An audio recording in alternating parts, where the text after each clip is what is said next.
Welcome to the Thinking Stack.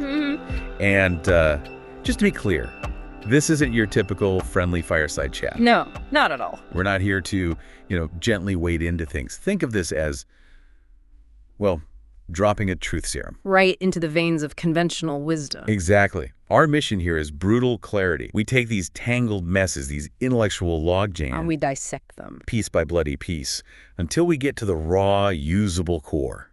Forget the academic fluff, the polite stuff, We're sharpening the knives today. and the subject on the table, modern academic philosophy. A field revered for millennia, right? The foundation of reasoned thought, supposedly. Supposedly. From ancient Greece, grappling with the big questions, existence, knowledge, how to live. It's got this whole tradition of rigor, the pursuit of wisdom. But the question we're asking, and it's not a light one, Definitely not. in this world, our world, hyper-complex, changing fast, is it still delivering value? Is it actually helping us navigate, AI, climate change, all of it? Or has it maybe drifted, become a kind of elaborate intellectual game? Detached from the urgent needs out there. Yeah, exactly. And look, it's not about whether individual philosophers are smart. Many are, obviously. Of course. Brilliant minds. It's the system, the institutions, the incentives. That's what shapes academic philosophy today. So how do we cut through that? We're using our ITS framework. Think of it like a 7-layer filter Okay. to really evaluate ideas. First stack, perception. Is it seeing clearly what's true, what's right? Perception. Got it. Second. Prediction. Does it help us see what's coming? Understand how people actually behave? Prediction. Makes sense. And finally, action. Does it translate? Does it lead to real-world impact, adaptation? So perception, prediction, action. A clear structure. It's no nonsense, designed to cut through the fog, assess real relevance. And for the listener. This is your shortcut. We do the deep dive, sift the sources, pull out the core insights. Quick grasp. Okay, so the central question, using this framework, it sounds provocative. It is. Is modern academic philosophy actually valuable for today's huge challenges? Climate, AI, polarization, you name it. Or has it become disconnected? Maybe even self-serving, focused on internal debates, getting tenure. Instead of providing practical wisdom for a world, frankly, in crisis. We're not looking for easy answers here. No way. Yeah. We want a clear-eyed assessment. Its current state, its actual impact. So this isn't a gentle inquiry. It's an intellectual investigation. Yeah. Full scale. The ITS framework is the tool. Each layer a lens. Right. And it might get uncomfortable, might challenge some assumptions about philosophy's importance. Okay, let's dive in. Layer 1, the perception stack. Foundational layer. How well does it grasp what is true and what is right? And the first sublayer within that. Cognitive cleanse. Brutal assessment. Perceived reality versus the claims. What's actually true about its impact. Time to scribble away the romance. Exactly. Look at how the wider world perceives its practical value. The numbers, well, they're eye-opening. What can you hit me with them? The 2020 NSSE survey, U.S. undergrads, only about 8% chose philosophy because they thought it had practical value. 8%. Wow. 8. That's tiny. Suggests the next generation isn't seeing it as a useful tool for life or career. That's a pretty damning perception right there. And it gets sharper when you look at policy influence. Yeah. Iran study, 2021, U.S. federal policy papers. Okay. What did they find? Less than 0.5% cited philosophy as an influence. Less than half of 1%. Less than 0.5% compared to what? Economics? Science? Exactly. Economics, scientific research, polls, they're cited way more. Philosophy, barely a footnote. Those are stark figures. All right. It paints a picture of a discipline that, in the eyes of students and policymakers, seems limited. Limited direct impact. One could argue, though, that the influence is more subtle, right? Foundational. That's the hopeful counter, isn't it? That it's doing groundwork, shaping concepts that trickle down eventually. But let's listen to voices inside the field. Gillen Strawson, Oxford philosopher. He said, pretty bluntly, What did he say? "We've become wordsmiths of irrelevance." Ouch. From an insider. Yeah, and it echoes Cornel West's observation. Philosophy is a love of wisdom. Academia has become a love of tenure. So a potential conflict. Pursuit of wisdom versus academic incentives. That's what it looks like. The system rewards obscure publications for small audiences, maybe not broad engagement. So the cognitive cleanse suggests low perceived value, minimal direct policy influence. Does that data challenge your own assumptions at all? It certainly makes you pause, doesn't it? You assume philosophy is fundamentally important, but these numbers, they question the current focus. The priorities, yeah. That specialized discourse, maybe it creates a barrier? A barrier to wider engagement, to practical application, a misalignment, perhaps, between academic philosophy's concerns and society's urgent needs. Which leads right into the second layer of perception, moral intelligence. Okay. Traditionally, this is philosophy's turf, right? Ethics. Absolutely, the cornerstone. So, how well is it tackling the now? What's the right thing to do here and now with AI, biotech? You'd think this would be its moment. You really would. Ethics. But who's actually leading the charge on these new, complex moral landscapes? Often it's interdisciplinary think tanks, ethics boards and tech firms staffed with engineers, social scientists, design teams focusing on user well-being. Where are the philosophers in those rooms? Good question. They provide foundational frameworks, sure, but the actual grappling seems to demand more. A mix. Tech understanding, sociology, law. And the data backs this up. Stanford's AI Index, 2023. AI governance boards worldwide. Only about 6% include someone formally trained in ethics. 6% is already low. And within that 6%, philosophers specifically, a tiny 1.4%. 1.4%. While they're debating Kant versus Mill. Algorithms are out there, deploying bias, eroding privacy, reshaping things profoundly.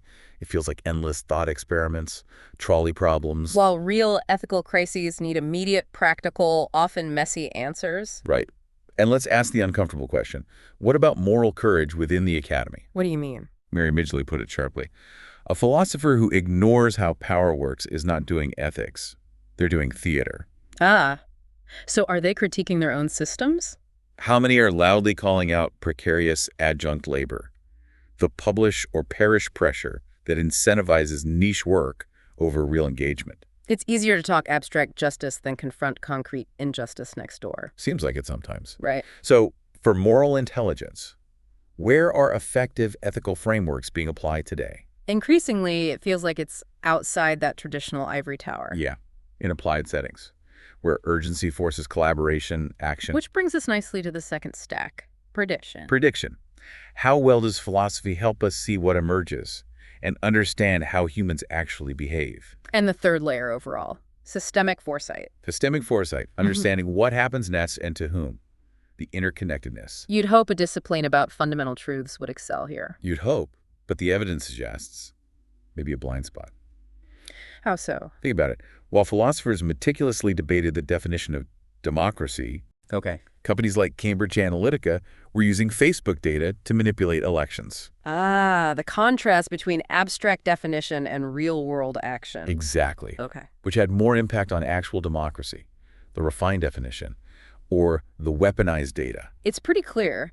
That highlights a potential disconnect. Conceptual analysis versus power dynamics, system evolution. And look who is developing powerful frameworks for this stuff. Donella Meadows, systems thinking pioneer. Daniel Kahneman, cognitive biases. Nassim Taleb, risk, complex systems. None of them primarily philosophers. They're building models, mapping feedback loops, observing how the world works. Right. Not just how we define it. Taleb said it. Philosophers mostly analyze arguments. They rarely model systems. And in our complex world, not modeling systems feels like a huge limitation. A critical one. Nora Bateson nailed it. In the age of feedback loops, causality beats conceptual purity. You can debate the ideal flood plan forever. While ignoring the rising water, conceptual purity becomes irrelevant, even dangerous. So, for systemic foresight, which approach wins? Abstract concepts or systems modeling? For navigating our world, it really feels like systems modeling is crucial. Yeah, the ability to anticipate consequences, side effects. It seems paramount now. Which leads to layer 4, embodied insight. Embodied insight, asking, what am I wired for and how does that distort my thinking? And this is where a huge historical blind spot in Western philosophy really shows. The mind-body split. Exactly. Centuries of emphasizing pure rational thought, often dismissing our biology, our lived embodied experience. Plato, Descartes, Kant, elevating reason above all. Yeah, intellectualizing away our messy biological reality. But modern science, neuroscience, psychology paints a very different picture. Totally different. Lisa Feldman Barrett's research. We feel first, then we explain. Reason is the servant of emotion. That flips the script entirely on the purely rational mind. It makes a lot of traditional moral theory. Wow. Biologically illiterate. How can you build ethics if you ignore emotions, nervous systems, evolution, trauma stored in the body? You can't. You can't talk ethics divorced from hormonal surges, ingrained biases, fight or flight. These shape our choices. So philosophers acting like detached logical entities. Are missing the fact that we're all patterned animals in robes, intellectualizing our somatic biases. We feel, then we rationalize. And the tradition has largely overlooked that. Massively. So how much do you think emotions, bodily states, influence our reasoning, even in intellectual stuff? It feels fundamental. Ignoring it leaves a huge gap in understanding human nature decision-making. A massive oversight in the traditional model. It highlights the limits of pure abstraction disconnected from embodied reality, which connects to layer 5, human-centered design. Human-centered design. Asking, how do real people behave, feel, resist, adapt? And this is where those elegant philosophical theories often hit a wall. The brick wall of actual human behavior. Philosophy often implicitly assumes the rational actor model. That people make logical choices to maximize self-interest. But decades of behavioral economics, Kahneman, early show we are, predictably irrational. Exactly. People aren't pure logic machines. Emotions, biases, social norms, culture, context, it all plays in. They prioritize fairness, sometimes over getting more, loyalty to groups, swayed by stories more than facts. So philosophers build these logically perfect systems, assuming rational actors. But humans just don't work that way. Utilitarianism, maximize happiness, often breaks down in real life with beliefs, identity, relationships. Because we're not just utility calculators. Right. Philosophy keeps building perfect theories humans will never fully adopt in their messy reality. Contrast that with fields that start with real behavior, human-centered design, behavioral science. B.J. Fogg, Richard Thaler, IDEE Coe. They know you have to account for the irrational but predictable human to make things work. So how well do philosophical theories align with your observations of people? It often feels like two totally different models of how humans operate, one abstract, one grounded. It really underscores needing to ground theory in actual behavior. Otherwise, it stays abstract, impractical. Which brings us to the final stack. Action, tangible outcomes, adaptation. And layer 6, risk and resilience. Risk and resilience, asking, what if we're wrong? What if the world changes unexpectedly? Crucial in an era of uncertainty. Climate crisis, geopolitical shifts, tech disruption. You'd hope philosophy, with its critical thinking focus, would offer guidance here. But what do we mostly see? Continued focus on abstract hypotheticals, deductive logic, often neglecting the urgent need for resilience. While the tools for resilience, scenario planning, anti-fragility, feedback loops tend to come from elsewhere. Exactly. Complexity theory, systems thinking, philosophical thought experiments are useful, but maybe not for building resilience in practice. Philosophy often seems to assume a stable world where timeless principles just apply. But reality is volatile, constantly changing, making old certainties obsolete. Taylor again. What's the quote? He who has survived more randomness is more trustworthy than he who quotes Kant. Oof. Lived experience and adaptability trumping abstract theory in uncertain times. It feels that way. So, risk and resilience. What offers more practical guidance? Abstract principles or tools for managing complexity? It seems pretty clear the practical tools, understanding complex systems, anticipating shocks, that's the path to resilience. Which leads to the final layer, number 7, execution engine. The execution engine, asking, how do we act, adapt, and learn effectively in messy reality? And this, maybe more than any layer, shows the gap between academic philosophy and tangible reality. What concrete outputs, what measurable changes come directly from academic philosophy? How many philosophers are prototyping solutions, testing ideas in the real world, iterating based on feedback? That's a key question. Unlike engineering, medicine, business, fields with inherent testing and iteration. Philosophy often stays more insular. Success is measured by publication in journals for specialists. Less emphasis on translating insights into demonstrable impact or adapting based on real-world results. Exactly. There's a missing feedback loop. It publishes, debates internally, refines arguments in closed circles. But often little connection to whether those ideas make a difference outside.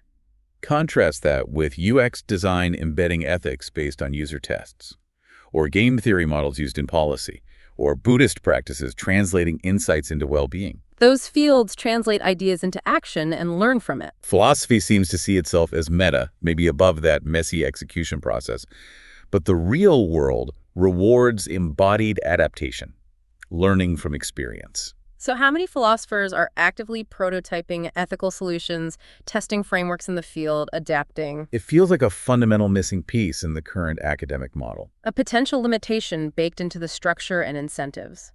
Abstract analysis might not always translate effectively. So we've run modern academic philosophy through all 7 ITS layers: perception, prediction, action. And we circle back to that blunt question. Is most of it in its current form? Well, Full of it. maybe not deliberate deception. Many individuals are brilliant, thoughtful, committed. Agreed, not questioning individual intelligence. But the system, the institutions, incentives, norms, rituals, our analysis suggests a significant, concerning disconnect. A disconnect from urgent realities, practical demands. Absolutely. We're not saying all philosophy is worthless, but the dominant academic model, With its esoteric wordplay, detachment from lived, embodied experience, limited systems thinking, absent execution engine. it seems to be largely failing to deliver the practical wisdom our chaotic world needs. We don't need more abstract debates on truth while misinformation runs wild. We need clarity applied to solving problems. We don't need more theories of justice gathering dust. We need ethical courage, engagement with power, and inequality. We don't need more bizarre trolley problems. We need systemic maps, foresight about real consequences. We need a shift towards applied wisdom, insights translated into practical solutions, Ethics informed by real human nature, tested in the real world. models that are adaptable, responsive, not just elegant. Because look, in a world on the brink, abstract clarity without actionable insight, that's just elegant surrender. And the robes, the academic air. They don't make you wise. Wisdom is shown by impact, not bibliography length, You've been listening to The Thinking Stack. where we relentlessly pursue piercing clarity, one brutal analysis at a time. Stay awake. Stay embodied. Stay dangerous.